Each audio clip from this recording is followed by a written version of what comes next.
Dear students, इसके previous lecture में हमने पढ़ा fundamental units, fundamental physical quantity and derived physical quantity, derived physical quantity. इसमें हम लोगों ने क्या पढ़ा था फंडामेंटल में, एक बार फिर से रिकॉल कर देते हैं कि फिजिक्स में कुछ ऐसी क्वांटिटीज़ हैं, ऐसी फिजिकल क्वांटिटीज़ हैं जो इंडिपेंडेंट होती हैं। कैसी होती हैं? इंडिपेंडेंट होती हैं या फ्री होती हैं। कहने का मीन्स ये कि इनको रिप्रेजेंट करने के लिए हमें किसी अनदर फिजिकल क्वांटिटी की रिक्वायरमेंट नहीं होती है। मैंने इसमें बताया था कि दीज आर 7 इन नंबर्स। एक बार फिर से बता दें कि मास, सेकेंड था टाइम, थर्ड था टेम्परेचर, फोर्थ था अमाउंट ऑफ सब्सटेंस। इनका ऑर्डर डिस्टर्ब हो सकता है, इससे कोई मतलब नहीं, हमको 7 से मतलब है। फिफ्थ था ल्यूमिनस इंटेंसिटी, ल्यूमिनस इंटेंसिटी बचे 6 और 7, मास, टाइम, एक और लेंथ। ठीक, एक और बताते भी जो भी, टेम्परेचर को केल्विन, अमाउंट ऑफ सब्सटेंस ये था मोल, और जो ल्यूमिनस इंटेंसिटी था ये है Cadila,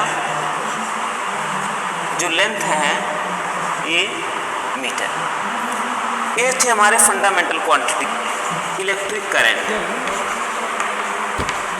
electric current, electric current इसकी यूनिट क्या है? एम्पियर है। क्लियर है? तो ये 7 क्या है? फंडामेंटल क्वांटिटीज है। इनको रिप्रेजेंट करने के लिए हमको किसी दूसरे क्वांटिटी की रिक्वायरमेंट नहीं है। बट हमने क्या पढ़ा कि जो डिराइव्ड फिजिकल क्वांटिटी है, ये derived physical quantity in 7 fundamental quantity के हेल्प से फॉर्म किए जाते हैं, बनाए जाते हैं। इसलिए इनको कहा जाता है डिराइव्ड, मतलब ये फंडामेंटल या बेसिक फिजिकल क्वांटिटी से डिराइव किए गए हैं। तो इसमें तो बहुत सारे हो सकते हैं। इसमें जैसे कि हमने भी कल पढ़ा था कि area,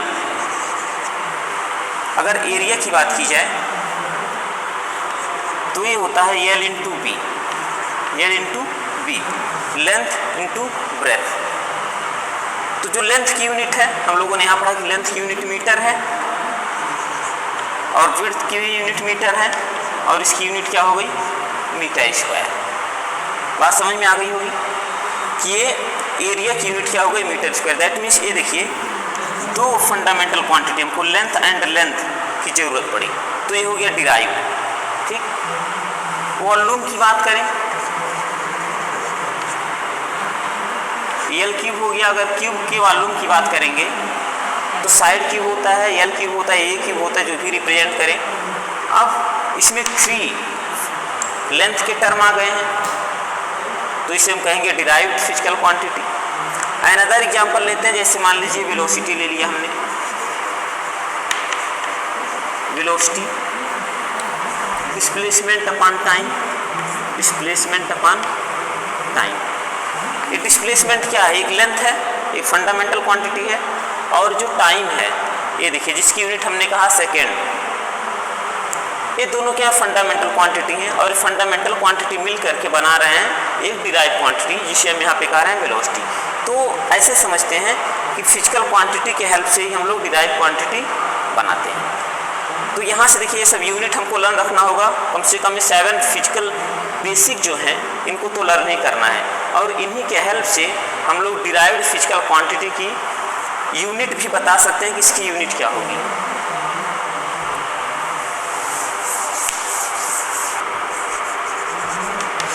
unit and dimensional formula,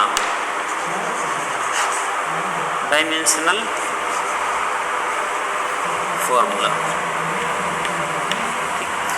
unit मैंने बताया कि जो 7 बेसिक फिजिकल क्वांटिटीज हैं, फंडामेंटल क्वांटिटीज हैं, इनके यूनिट तो ये सारे हैं। जैसे लेंथ का मीटर हो गया, करंट का एम्पियर हो गया, मास का केजी हो गया, ये सारे तो यूनिट हैं। क्या हैं? यूनिट हैं। लेकिन जो इनके डायमेंशनल फॉर्मूले हैं, इधर दिख रहा है, जो इनके डायमेंशनल फॉर्मूले हैं, चलिए यही साथ में लिख देते हैं डायमेंशनल फॉर्मूला भी। इस मीटर को हम लोग डायमेंशनल फार्मूला लिखते हैं एल। क्या लिखेंगे? Capital L. ऐसे लेंथ एम्पियर है, करंट इसको लिखते हैं ए, इसका डायमेंशनल फार्मूला है।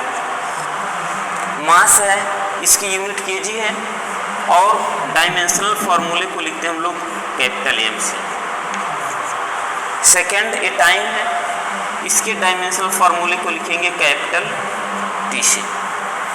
टेम्परेचर है केल्विन में, इसे लिखेंगे थीटा से हम लोग। जो मोल है इसको नॉर्मली हम लोग म्यू लिखेंगे। क्या लिखेंगे? म्यू।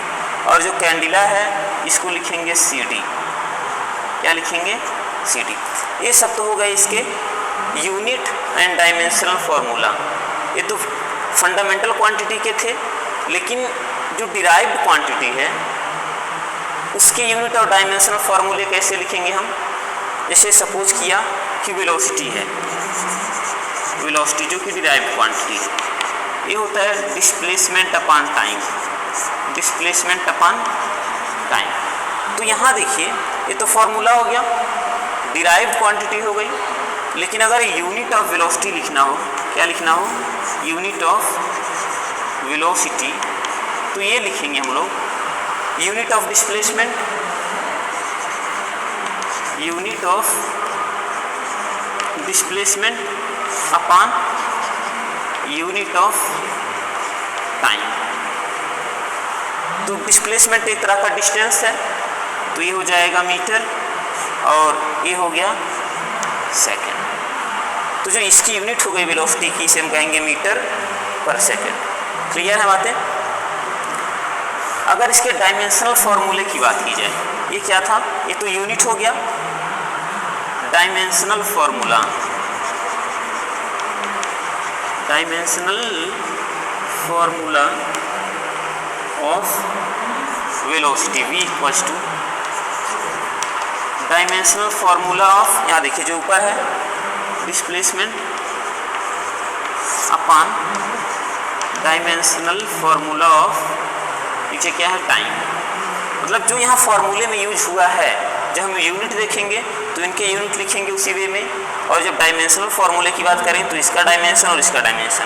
जो डिस्प्लेसमेंट का डायमेंशन है हम लोग यहाँ पहले लिख चुके हैं, कैपिटल एल होता है। क्या होता है? Capital L. तो यहाँ लिखेंगे कैपिटल एल और अपॉन टाइम का कैपिटल टी, और इनको सॉल्व करेंगे तो हो जाएगा एल टी पर -1। ये इसका डायमेंशनल फार्मूला हो गया। एक चीज़ और, ये डायमेंशनल फार्मूले हमेशा बिग ब्रैकेट में होते हैं। इसमें बिग ब्रैकेट में ध्यान देना है कि जब भी लिखेंगे हम तो इस तरह ब्रैकेट में ही करके लिखेंगे डायमेंशनल फार्मूले को। ठीक, तो यहाँ देखिए जब डायमेंशनल फार्मूले की बात, ये डायमेंशनल फार्मूले कभी चेंज नहीं होते हैं, और जो यूनिट है चेंज हो सकता है। ठीक है, जैसे कि ये मान लीजिए मीटर है, जब एक लॉन्ग डिस्टेंस मेजर करनी होती है तो इस मीटर को हम लोग किलोमीटर भी कह देते हैं, पार्सेक कह देते हैं, लाइट ईयर कह देते हैं, टाइम को सेकंड में मेजर कर लेते हैं, मिनट में, आवर में। तो ये सब तो चेंज होते हैं, लेकिन डायमेंशनल फार्मूला हमेशा किसी भी क्वांटिटी की अनचेंज ही रहेगी। ठीक है, तो यहाँ से अगर डिफाइन किया जाए कि डायमेंशनल फार्मूला होता क्या है,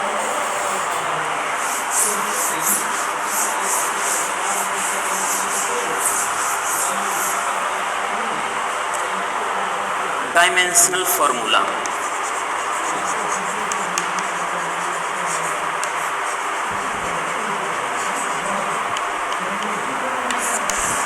ठीक, मैंने बताया लिखेंगे कैसे। जो भी डिराइव्ड क्वांटिटी है उसका फार्मूला लिखेंगे और उनके फंडामेंटल यूनिट से देख करके हम लोग डायमेंशन लिखेंगे। चलिए एक आध एग्जाम्पल और देख लेते हैं। मान लीजिए वॉल्यूम है किसी चीज़ का, वॉल्यूम ऑफ क्यूब, इसकी यूनिट क्या हो जाएगी? ये होता है साइड क्यूब, तो साइड ये भी एक लेंथ हो गया, तो इसकी यूनिट क्या हो जाएगी मीटर क्यूब, क्योंकि मीटर और पावर 3 है तो पावर 3। ठीक, ये तो हो गया डायमेंशनल यूनिट। बट अगर इसके डायमेंशनल फार्मूले की बात करेंगे हम लोग, डायमेंशनल फार्मूले, तो जो ये मीटर है लेंथ है इसको लिखेंगे L और इस पर पावर लिखेंगे 3। ये है डायमेंशनल फार्मूला।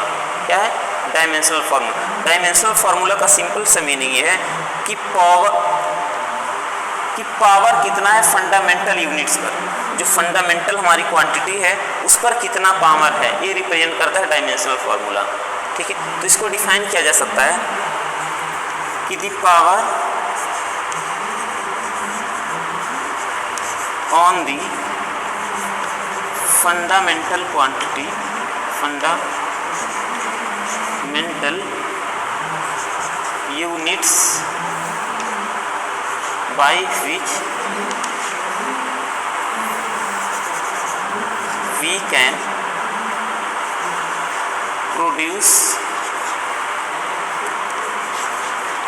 derived units। ठीक, इस तरह से हम लोग लिखेंगे यूनिट और डायमेंशनल फॉर्मूला। क्लियर है? एक आध एग्जाम्पल और देख लें। मान लीजिए डेंसिटी की बात की जाए, डेंसिटी अगर इसकी यूनिट की बात करेंगे तो ये क्या होता है मास अपॉन वॉल्यूम। ये तो फॉर्मूला हो गया।